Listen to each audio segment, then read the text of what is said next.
সংসদে আসন সংখ্যার দিক থেকে অনেক পিছিয়ে থাকলেও রাষ্ট্রপতি নির্বাচনে কর্নেল অবসরপ্রাপ্ত অলি আহমদকে প্রার্থী করেছে জামায়াতের নেতৃত্বাধীন ১১ দলীয় জোট। মূলত রাষ্ট্রের সর্বোচ্চ পদের নির্বাচনে বিএনপিকে বিনা চ্যালেঞ্জে ছেড়ে না দেওয়াই লক্ষ্য তাদের।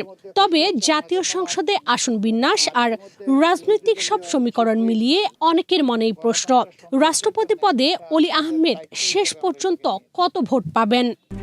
RICL TMX, যুগের পর যুগ স্থাপনা থাকে মজবুত। এইমাত্র অতি গুরুত্বপূর্ণ একটি বিল পাশ হলো।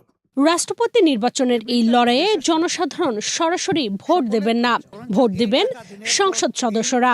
আর সেই সংসদে বর্তমান ক্ষমতাশীল বিএনপি জোটের আসন সংখ্যা 2/3 বেশি।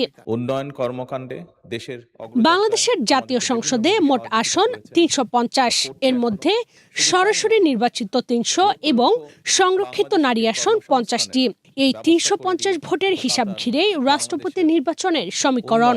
অর্থনৈতিক উন্নয়ন যাত্রাতেও রাষ্ট্রপতি নির্বাচনে অলি আহমেদের পক্ষে ভোটের নিশ্চিত ভিত্তি জামায়াতের নেতৃত্বাধীন 11 দলীয় জোট।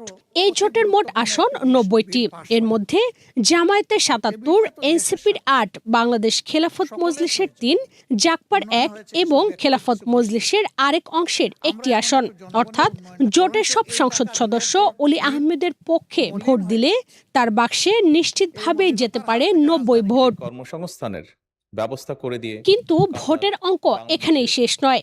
সংসদে রয়েছে ক্ষমতাশীল বিএনপি জোটের 249 আসন।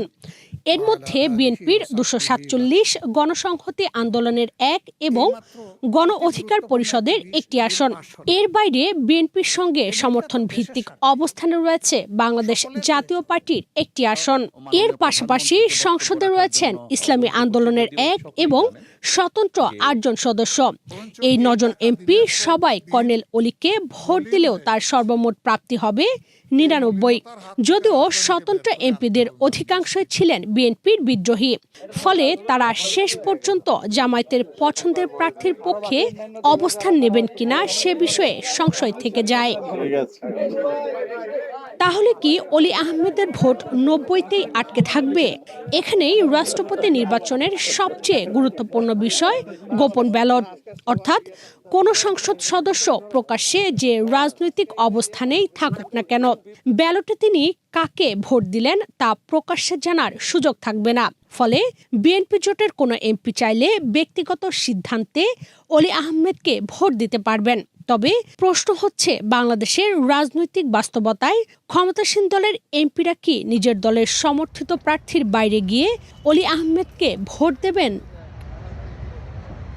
তাই কাগজে কলমে 90 ভোটের বাইরে অলি আহমেদের সম্ভাবনা থাকলেও বাস্তবে বিএনপি জোটের ভেতর থেকে উল্লেখযোগ্য সংখ্যক ভোট পাওয়া কতটা সম্ভব, সেটি এখন বড় প্রশ্ন।